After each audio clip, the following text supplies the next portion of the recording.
Barnacle Boy is old enough for a senior discount, despite the boy in his name. And Mr. Krabs, how old do you have to be to serve in a war, open a successful restaurant, and still be running it yourself to this day? You see, a while back, I spent an entire video trying to figure out how old SpongeBob is, and I came out the other side with an answer. A weird one though. But once you've asked that question about one character, then you start looking at Squidward, or Mr. Krabs, or Sandy, and you're gonna start asking the exact same thing. Then you realize they don't have nearly as many clues as SpongeBob does. See, at first I thought this was gonna be a fun little counting exercise. Add up some birthdays, do some math, slap a number on everybody. Roll credits. It was not that. Not even close. Because every single time I pinned down an actual age in this show, I found something behind it I kind of wish I hadn't. So no, instead of just a video about numbers, you're also gonna see why the show keeps dodging the answer. So naturally, we start with the Yellow Man himself. And like I said, I already talked about this one, so I'll keep it quick.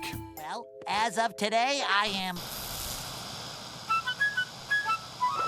The short version is that we could see his birth date on his driver's license, which is July 14th, 1986. It shows up in Sleepy Time, shows up again in No Free Rides, and then mysteriously, every later version of that license has the birth date wiped off, almost like somebody at Nickelodeon realized people were doing math. The problem is, if we're assuming Bikini Bottom runs on the same calendar we do up here, then 1986 makes him about 13 when the show starts, which is insane for a guy with his own house. So in the last video, I went a different, unfavorable route to Camp Coral. In the show, he is about 10 years old, and because baby Pearl's still in diapers and Pearl turned 16 in Whale of a Birthday, run that 15-year gap forward and SpongeBob lands somewhere around 25, 26 during the main series. Or you could cut to the chase altogether and just do real math. You'll get 39 if you just count from 1986 to today. Pick whichever one hurts less. And somehow, even though I already spent a whole video just on SpongeBob himself, he is proven to be the easiest one since he has the most clues in this show, unlike the rest of the characters you're about to see. Coincidentally, in the same episode that gave us SpongeBob's license, Sleepy Time, it also flashes Mr. Krabs' driver's license. It writes, Eugene H. Krabs, born November 30th, 1942,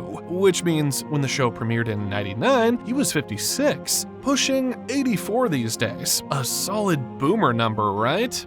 Except 1942. The show tells us over and over that Krabs is a war veteran. He's got the Navy buddies. There's a whole episode where his old crew shows up, and a bunch of them came back wrecked. One's got a torpedo still lodged in him. And then there's the Krusty Krab training video. You know, they say that after the war, Krabs fell into a deep depression, and that founding the Krusty Krab was the only thing that pulled him out of it. Now, if we layer the birth date back on, born in 1942, young adult in the 60s and 70s, and the fact that Bikini Bottom supposedly is sitting near the Marshall Islands, and the timeline they keep landing on is Vietnam. Now, I want to be clear, the show never names a war. This is just me as a fan connecting dots. But the dots connect really well here, except he might have a second license, because as we see in the episode Mall Girl Pearl, his birth date is changed into September 25th, 1960. Now, I have no idea which one of these licenses is fake, although honestly, you would expect someone like Eugene Krabs to have a few fake identities, right? You know, for his shadier little ventures. But according to the second one, it would mean that he was no more than 39 years old when SpongeBob first joined the Krusty Krab, and around 66 years old this year. You see, the first one is more interesting with the whole Vietnam veteran stuff, while the second one is more believable for the modern timeline. If anything, the two license things thing might just be Nickelodeon's way to keep Krabs' age floating somewhere in that 50s to 60s range. So yeah, let's just say the old man's pushing 60. But speaking about Krabs and his undying love of money, here's the freebie that comes bundled with him: Plankton. You see, Plankton and Krabs go way back. As Friend or Foe tells us, the two of them were childhood best friends at Poseidon Elementary. So whatever age Krabs is, Plankton is basically the same. Call it early 50s, give or take, which is impressive, considering he's just a single-cell organism. Though I got a feeling that Plankton is a few years younger. It's just maybe because of his size or the way he talks. Yeah, I don't know, just a hunch, which also means these two have been at war with each other for more than 30 years over a recipe. One guy got a burger joint, a daughter, and depression. The other guy got a computer wife and a lifetime of humiliation. And while we're on the topic of Plankton, it would be the perfect time to talk about his wife too, Karen. Since Karen was practically made by Plankton in his younger days, it's no-brainer to guess that Karen is definitely younger than Plankton. That is if we're not counting her CCTV days. In those days, I was just starting out as a security system. Plankton and I met when he installed me. Let's say Plankton built her in his early 20s. Right around the age a guy starts getting lonely after one too many years locked in a lab. That'd put Karen somewhere around late 30s, maybe even early 40s. Then again, the concept of old doesn't really apply to her since she's basically immortal. She could always update her software, as well as her broken parts. But yeah, still significantly older than SpongeBob. Okay, those two are about as straightforward as this gets. Our next guy, not so much. Now, despite being my favorite character, I'll be honest, Squidward gave me the biggest headache of anyone, because the contradictions on this guy are everywhere. He's got no confirmed birthday in the show. Unfortunately, the closest lead comes from the SpongeBob SquarePants Annual 2014, one of those Egmont books which puts his birthday on October 9th, but naturally no year, so that only gets us halfway. Now, you'd think the answer is just, I don't know, middle-aged maybe? But people have tried.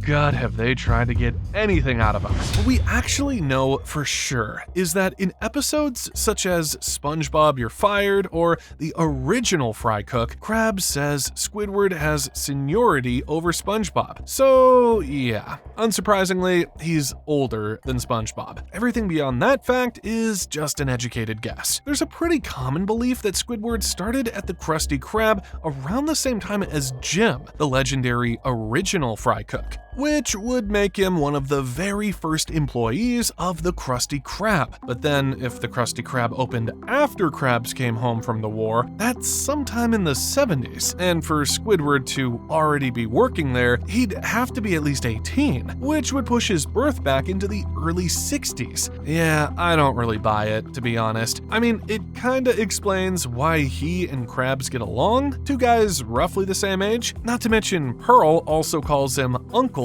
in some episodes. Don't be jealous, Uncle Squiddy. I made one for you too. It's just that if Squidward were really creeping towards 60, I feel so bizarre for knowing SpongeBob has spent the entire series relentlessly abusing a senior citizen next door every single day. No, they have to be closer than that. And as much as I'm avoiding bringing Camp Coral into this conversation, it did help me to get the best answer. You see, when SpongeBob and Patrick are shown to be 10 years old in Camp Coral, meanwhile, Squidward was already a teenager, and by the look of it, he can't be more than 10 years older than SpongeBob. And so, if SpongeBob is about 25 years old, Squidward is around 35 at the absolute most, which is the exact answer as everyone's, because when I went hunting for an actual birth year, the number that kept surfacing was October 9th, 1977, which would make him roughly 9 years older than SpongeBob. It's just that I can't seem to get the proof or the calculation as to why people decided it was 1977 and not the other. I don't know. So if any of you actually know where that year originated, please tell me, because it's quietly driving me insane. That being said, I think people will mostly agree he's somewhere in his 30s.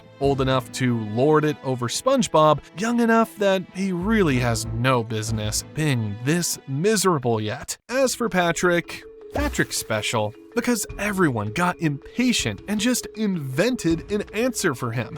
If you go to the wikis, and you'll see it stated like a fact, Patrick Star, born August 17th, 1984. And naturally, just like Squidward, it came from the same SpongeBob Annual 2014 book that gave us Squidward's birthday.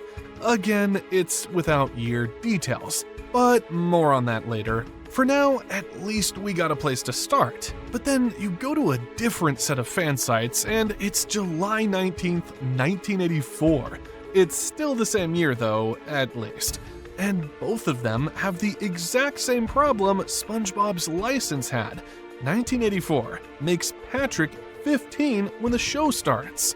A 15-year-old who owns a rock and lives alone? Which means SpongeBob is older than Patrick, except Camp Coral turns around and shows them as the same age, both 10 at camp.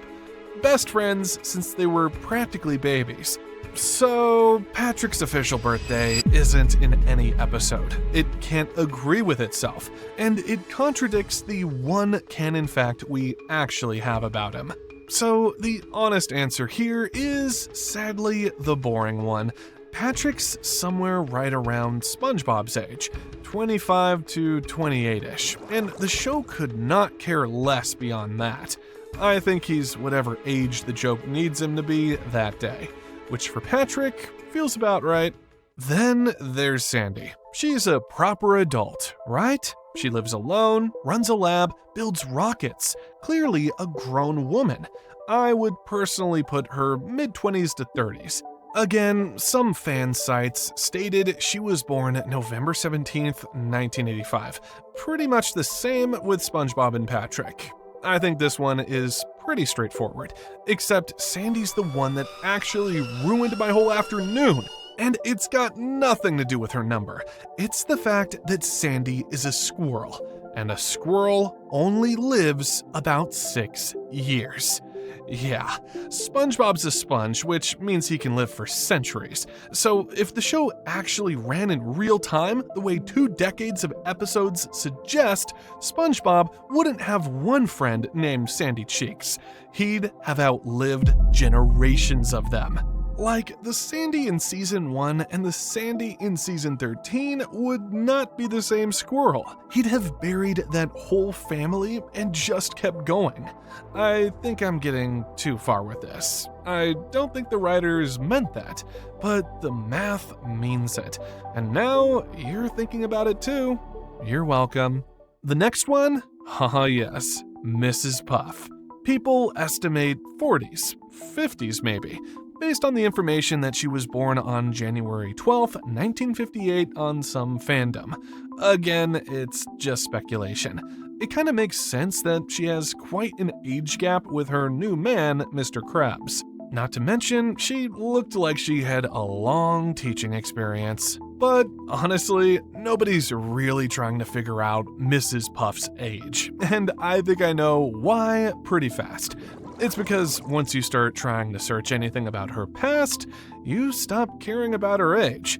This is a woman who has been to prison multiple times, whose husband, Mr. Puff, is canonically a lamp on someone's wall, because he got caught and turned into one, who has had genuine on-screen breakdowns about a teenage boy she can't stop failing.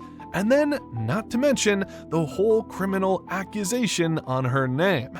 I came for a number, I left needing to lie down. So Mrs. Puff's age is middle-aged, probably, and that is the least alarming fact about Mrs. Puff. We're moving on for both our sakes. Oh, and I can't leave out Gary, because Gary might be the funniest case of all. In Bikini Bottom, snails are pretty much treated as cats, as well as worms being treated as dogs. That's just natural, considering he always meows, lives with SpongeBob, and gets fed out of a can. So your first instinct is to put him on a pet years of age, maybe 2-3 years old, like a regular cat. Done.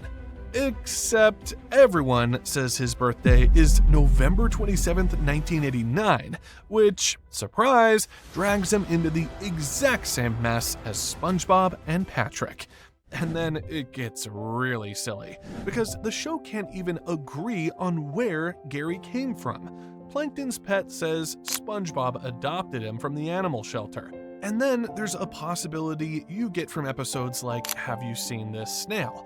That SpongeBob has had Gary since he was practically a kid, raised him since he was tiny. If SpongeBob raised Gary from a baby snail, then Gary isn't a 2-year-old pet at all. He's been around almost as long as SpongeBob himself. So, which is it? Is he the cat? Is he the 1989 guy? Is he SpongeBob's lifelong childhood companion? Well, the answer, of course, is yes, all three, at the same time. Because he's Gary, and this show would rather meow at you than give you a straight number. The same could also be said for our senile duo. After all that squinting at licenses and doing snail math, let's talk about the one duo where the show actually wants you to know how old they are: Mermaid Man and Barnacle Boy. Because their old age is practically their identity. These are two washed-up, retired superheroes rotting away in the Shady Shoals rest home. And here's the part I love. Barnacle Boy actually tells us his age out loud in an episode Mermaid Man and Barnacle Boy 5. He's 68.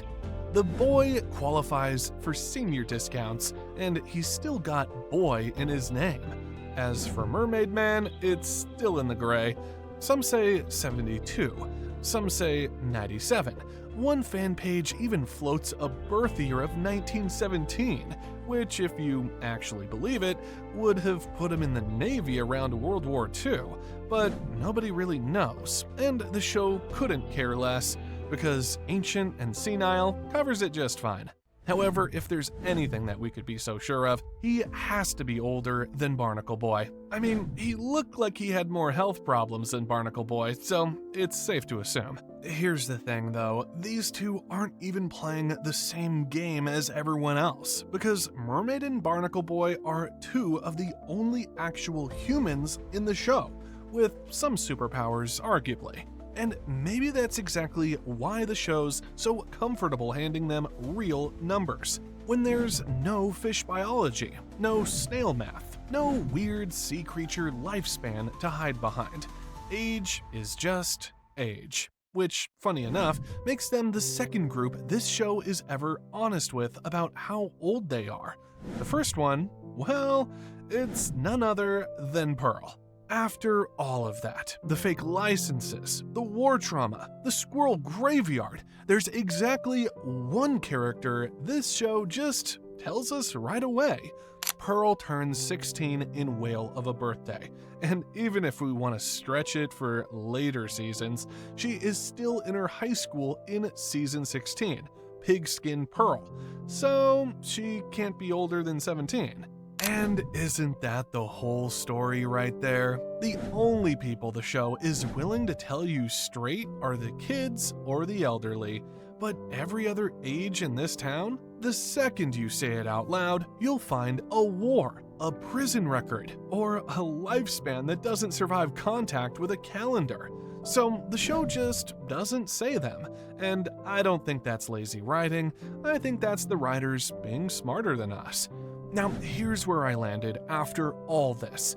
I wanted everyone in Bikini Bottom to have a number, and the show kept telling me no, simply because every honest answer would have broken the joke. You can't laugh at Krabs being cheap if you're picturing the war.